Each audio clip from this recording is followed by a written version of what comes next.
যারা 2025-এ মাধ্যমিক পরীক্ষা দেবে তাদের ভূগোলের 3 নম্বরের সাজেশন। এই 3 নম্বর না একটা বড় সমস্যা। টোটাল প্রাকৃতিক ভূগোল ধরে 2টি দেয়া হবে, একটি আনসার করতে হবে। টোটাল আঞ্চলিক ভূগোল ধরে 2টি প্রশ্ন দেওয়া হবে, একটির আনসার করতে হবে। পরিবেশ ভূগোলের ওপরে 2টি প্রশ্ন দেওয়া হবে, একটির আনসার করতে হবে। উপগ্রহ চিত্রের ওপরে 2টি প্রশ্ন দেওয়া হবে, একটির আনসার করতে হবে। অর্থাৎ টোটাল ভূগোল বই থেকে 4টি প্রশ্নের আনসার করতে হবে, 3 এ 4 12। এই 3 নম্বরের সাজেশনটা না খুব ডিফিকাল্ট। তোমাদের কাছে প্রশ্ন সংখ্যা অনেক বেশি হয়ে যাচ্ছে। আমি এর আগে চ্যাপ্টার ওয়াইজ প্রাকৃতিক পার্ট, আঞ্চলিক পার্ট, পরিবেশ ভূগোল এইভাবে তোমাদেরকে 3-এর সাজেশন দিয়েছি। এখন আমি টোটাল ভূগোলের ওপরে কোন 3গুলো করতেই হবে সেটা আজকে বলবো। তার জন্য আমি সহযোগিতা নিয়েছি তোমাদের এই পর্ষদের টেস্ট পেপার। অর্থাৎ এই পর্ষদ টেস্ট পেপারের জিওগ্রাফির যতগুলো পেজ আছে, যতগুলো স্কুল নেওয়া হয়েছে, তাদের প্রশ্নগুলো আমি দেখে একটা লিস্ট বানিয়ে সেই লিস্টটা তোমাদের কাছে তুলে ধরবো। তোমরা আগে সেই লিস্টটা তুলে নেবে, নেওয়ার পর যেগুলো তোমাদের রেডি আছে সেগুলো বাদ দেবে না।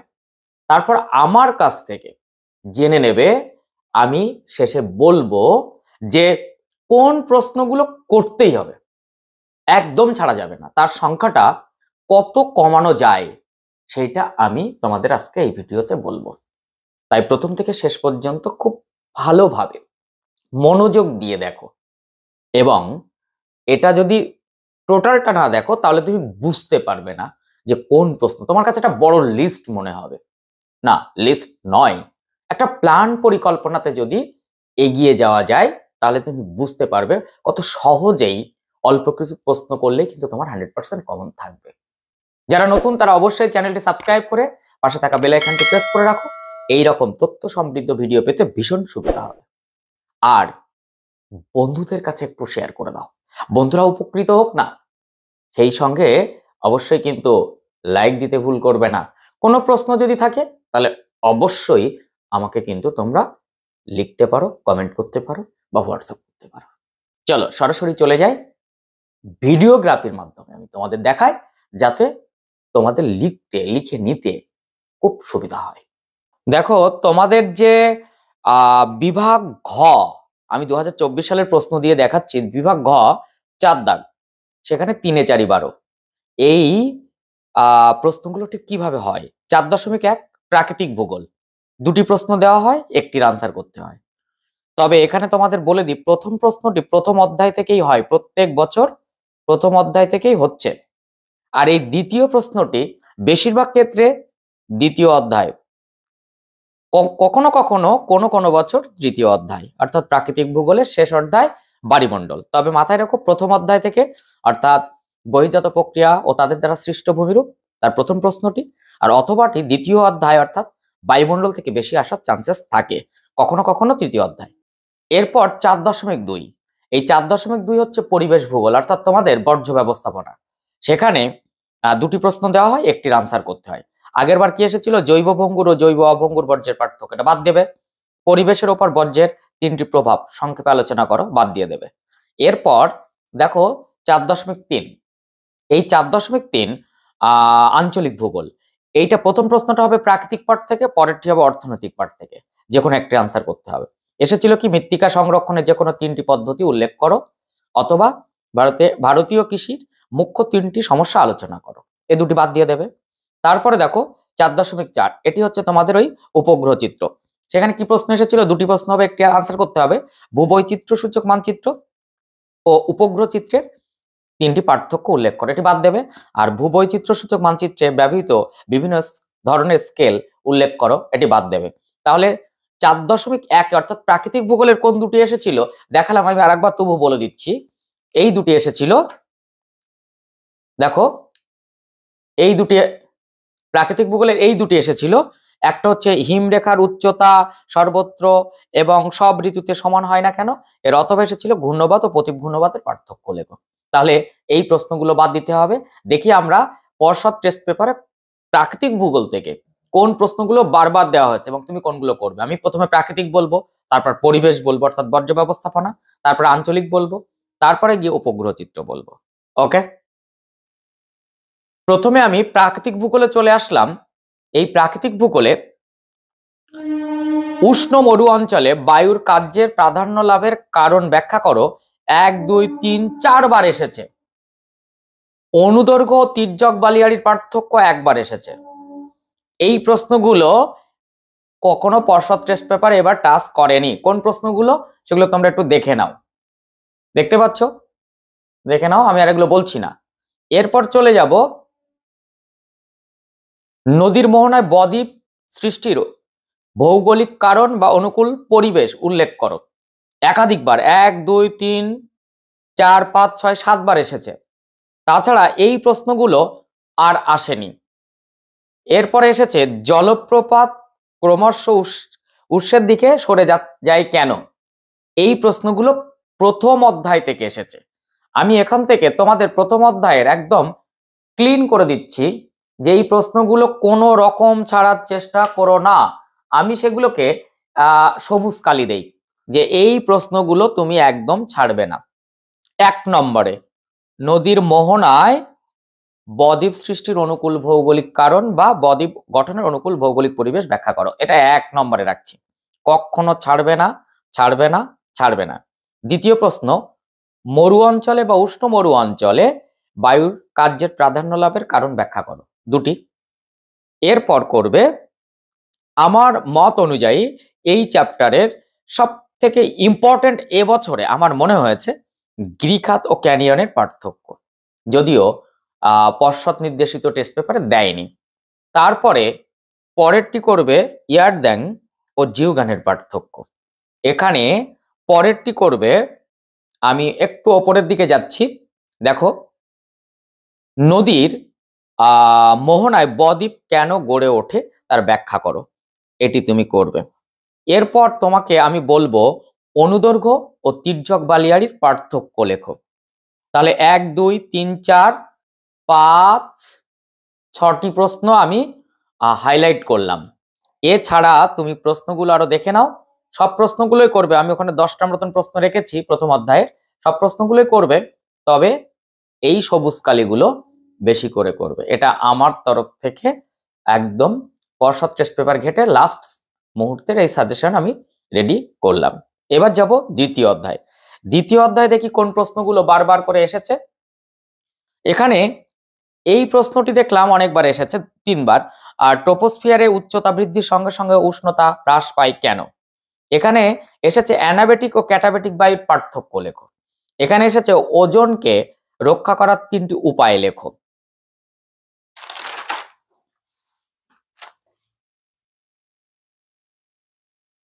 এখানে এসেছে মানুষের ওপর ওজোন বিনাশের প্রভাব লেখো।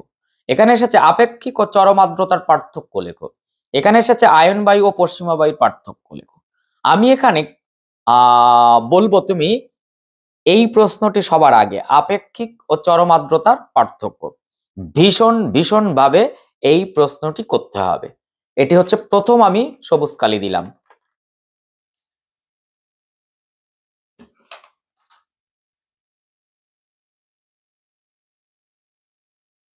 এই অধ্যায় থেকে আমি অন্য যে প্রশ্নগুলোর উপর সবুজ কালি দেব সেটি হচ্ছে অ্যানাবেটিক ও ক্যাটাবেটিক বায়ুর পার্থক্য।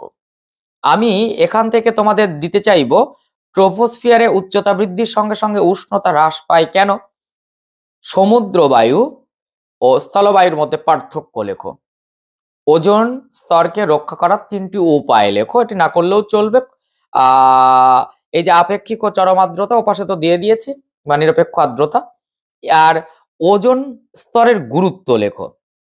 জেট বায়ুর সাথে ভারতের মৌসুমী বায়ুর সম্পর্ক লেখো। এই প্রশ্নগুলোর ওপর দ্বিতীয় অধ্যায় থেকে তোমাকে আমি জোর দিতে বলছি। এবার যাব তৃতীয় অধ্যায়।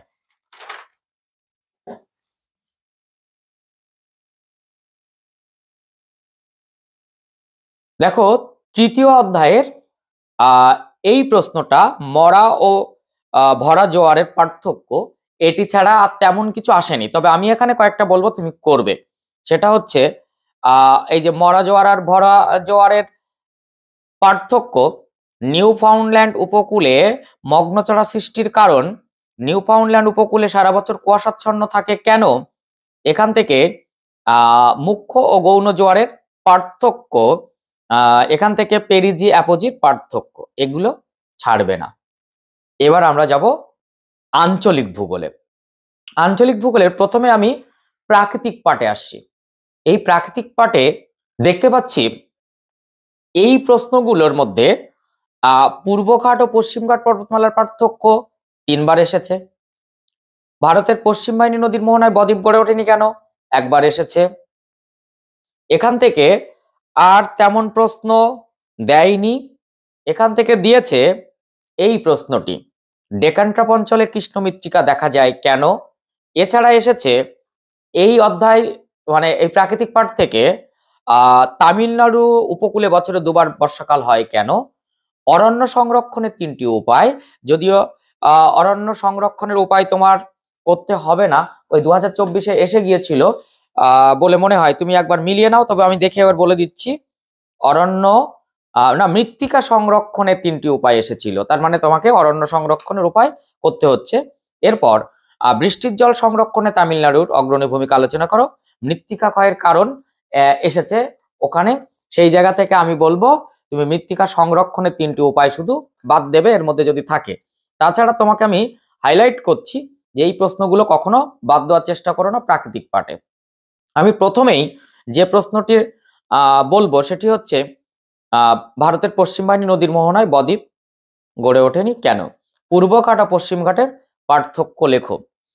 ভারতে অরণ্য সংরক্ষণের 3টি উপায়, এই প্রশ্নটি আমি সবুজ কালি দিলাম, কিন্তু মৃত্তিকা সংরক্ষণের 3টে উপায় বাদ দেবে, তাহলে অরণ্য সংরক্ষণের উপায় তোমাকে করতে হচ্ছে। এখান থেকে করবে ভারতের মৌসুমী জলবায়ুর 3টি বৈশিষ্ট্য। এখান থেকে করবে ল্যাটেরাইট মৃত্তিকা ও ম্যানগ্রোভ উদ্ভিদের বৈশিষ্ট্য। এখান থেকে পার্থক্য হিসাবে পূর্ব হিমালয় আর পশ্চিম হিমালয়ের পার্থক্যটা করবে। এখান থেকে একটি আদর্শ নদীর গতিপথ বর্ণনা বেশ করে করার চেষ্টা করো। এখান থেকে তোমাকে বলবো বহুমুখী নদী পরিকল্পনার উদ্দেশ্যগুলি কি কি করবে। এখান থেকে করবে তুমি করমণ্ডল উপকূলে বা তামিলনাড়ু উপকূলে বছরে 2বার বৃষ্টিপাত হয় কেন? এখান থেকে করবে ভারতে খরা ও বন্যার কারণ কি? এখান থেকে ভারতের শীতকাল শুষ্ক আর গ্রীষ্মকাল আর্দ্র হয় কেন? এই প্রশ্নগুলোর ওপর প্রাকৃতিক ভূগোলে একটু জোর দেবে। তাছাড়া লিস্ট বলে দিলাম, যাদের লিস্ট রেডি আছে একবার দেখে নাও। এই লিস্টের প্রশ্ন যদি কারো রেডি থাকে সেগুলো বাদ দেওয়ার চেষ্টা করো না, কারণ এগুলো 5-এর প্রশ্ন না কিন্তু 3-এর, তাই একটু বেশি বেশি করলে তোমারই সুবিধা হবে। আমরা চলে যাচ্ছি এবার এই আঞ্চলিক ভূগোলের অর্থনৈতিক পাঠ। দেখি অর্থনৈতিক পাঠের কোন প্রশ্ন, অপেক্ষাকৃত প্রশ্নের সংখ্যা অনেক কম। সেখানে তোমার পর্ষদ টেস্ট পেপার যেগুলো টাচ করেছে, রেটুন প্রথা কি? উদাহরণ সহ বনভিত্তিক ও প্রাণীভিত্তিক শিল্প কাকে বলে? শস্যাবর্তন কি? ভারতের রেলপথ ও সড়ক পথে গুরুত্বের তুলনা আলোচনা করো। বিশাখাপত্তনম জাহাজ শিল্প নির্মাণ শিল্প উন্নত কেন? ভারতের রেলপথের সুবিধা লেখো। এই প্রশ্নগুলোর সঙ্গে সঙ্গে এসেছে যেটা, সেটা হচ্ছে আধুনিক যোগাযোগ ব্যবস্থা বলতে কি বোঝো? এটা আমিও হাইলাইট করছি, এই প্রশ্নটি কিন্তু বারবার বারবার বিভিন্ন পেজে রয়েছে। পাঞ্জাব হরিয়ানা রাজ্য কৃষি উন্নতির কারণ বা কৃষিতে উন্নত কেন, এটিও বারবার বারবার করে রয়েছে, তাই আমি বলবো এগুলো করবে। এর সঙ্গে আহমেদাবাদকে ভারতের ম্যানচেস্টার বলা হয় কেন? দুর্গাপুরকে ভারতের রুর বলা হয় কেন? খারিফ শস্য রবি শস্যের পার্থক্য, কাকে কেন শিকড় আলগা শিল্প বলা হয়? এছাড়া নিচের পাটের এই কয়েকটা প্রশ্ন যেগুলো পর্ষদ নমুনার, এগুলো করার চেষ্টা করো। আর 2টি প্রশ্ন আমি এখন বলবো সেটা সব থেকে বেশি করবে। এক, রেলপথকে ভারতের জীবনরেখা বলা হয় কেন? আমি এটা স্টার দিলাম, এই প্রশ্নটি একদম ছাড়ার চেষ্টা করো না। আর একটা হচ্ছে জলপথকে অর্থনৈতিক উন্নতির জীবনরেখা বলা হয় কেন? এটিও আমি স্টার দিলাম। তো এই হচ্ছে তোমাদের অর্থনৈতিক ভূগোল, একবার দেখে নাও এবং খাতায় তুলে নাও, সুবিধা হবে তোমার। এরপর আমরা চলে যাব পরিবেশ ভূগোল, অর্থাৎ বর্জ্য ব্যবস্থাপনা। সেখান থেকে তুমি কোন প্রশ্নগুলো করবে? দেখো বারবার করে এসেছে বর্জ্য ব্যবস্থাপনার প্রয়োজনীয়তা, এসেছে বর্জ্য ব্যবস্থাপনায় শিক্ষার্থীর ভূমিকা, অনেকবার, দেখো কতবার দাগিয়েছি।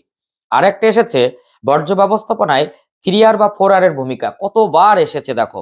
এখানে আরো এসেছে যেটা দেখলাম সেটা হচ্ছে এই যে গ্যাসীয় বর্জ্য নিয়ন্ত্রণের উপায়গুলি কি। এখানে এসেছে বর্জ্যের পরিমাণগত হ্রাস কিভাবে পাওয়া যায়। এছাড়া এসেছে বর্জ্যের ভরাটকরণ কি, বর্জ্যের উৎসগুলির পরিচয় দাও। আমি বলবো এই প্রশ্নগুলো সব থেকে বেশি করবে। সবার আগে হচ্ছে বর্জ্য ব্যবস্থাপনায় 3R বা 4R, বর্জ্য ব্যবস্থাপনায় শিক্ষার্থীর ভূমিকা ও ভাগীরথী হুগলি নদীর উপর বর্জ্যের প্রভাব ভীষণ করবে। 1 নম্বরে রাখছে ওটা, 1 নম্বরে ভাগীরথী হুগলি নদীর উপর বর্জ্যের প্রভাব আমি 1 নম্বরে রাখছি। তারপরে এইটা করবে বর্জ্য ব্যবস্থাপনার প্রয়োজনীয়তা, বাদ দেবে জৈব ভঙ্গুর আর জৈব অভঙ্গুর বর্জ্যের পার্থক্য 24 এসেছে, আর পরিবেশের উপর বর্জ্যের প্রভাব বাদ দিয়ে দেবে। এছাড়া তুমি গ্যাসীয় বর্জ্য নিয়ন্ত্রণের উপায়গুলি কি তুমি করবে, বর্জ্য এর পরিমাণগত হ্রাস কিভাবে পাওয়া যায়, এই প্রশ্নগুলো তুমি একটু বেশি করে জোর দেবে। তো এই হচ্ছে তোমার কোশ্চেনগুলো, দেখে নাও যাদের যেগুলো রেডি আছে সেগুলো তো রেডি করবে, তার সঙ্গে এগুলোর উপর জোর দেবে। এবার যাব আমি লাস্ট উপগ্রহ চিত্র। দেখো উপগ্রহ চিত্র থেকে এই প্রশ্নগুলো আমি দেখলাম রয়েছে। 1, ভূবৈচিত্র্য সূচক মানচিত্রে 3টি ব্যবহার ও গুরুত্ব লেখো। এই প্রশ্নটি সব থেকে বেশি ইম্পর্টেন্ট, আমিও হাইলাইট করছি। জিও স্টেশনারি অর্থাৎ ভূসমলয় এবং সানসিনক্রোনাস অর্থাৎ সূর্য সমলয় এর পার্থক্য লেখো। এরপর ভূবৈচিত্র্য সূচক মানচিত্রের গুরুত্ব লেখো। ভগ্নাংশ সূচক স্কেলের ব্যবহার উল্লেখ করো। উপগ্রহ চিত্রের সুবিধা ও অসুবিধা উল্লেখ করো। উপগ্রহ চিত্রে তৈরির পর্যায়গুলি উল্লেখ করো। এরপর উপগ্রহ চিত্রের বৈশিষ্ট্য লেখো, এটা আমি হাইলাইট করছি। উপগ্রহ চিত্রের ব্যবহার লেখো, আমি হাইলাইট করছি। আর দিয়েছে ভূবৈচিত্র্য সূচক মানচিত্রে কি কি স্কেল ব্যবহার করা হয়। এই প্রশ্নগুলো সবই করবে, 3টে আমি হাইলাইট করলাম, এটার উপর একটু জোর দেবে। এই হচ্ছে তোমাদের 3 নম্বরের প্রশ্ন। পর্ষদ নমুনা টেস্ট পেপারের ওপর থেকে এই প্রশ্নগুলো বেশি বেশি করে দেওয়া হয়েছে, এবং পারলে তুমি এই প্রশ্নগুলোর ওপর ভীষণ ভীষণ করে জোর দাও। তো নেক্সট ভিডিওতে দেখা হচ্ছে, তত সময় মনোযোগ দিয়ে পড়াশোনা করো। আর এবার কিন্তু আমরা একটু একটু করে উত্তর পাঠের দিকে যাব, উত্তরগুলো নিয়ে আলোচনা করব। তো টাটা।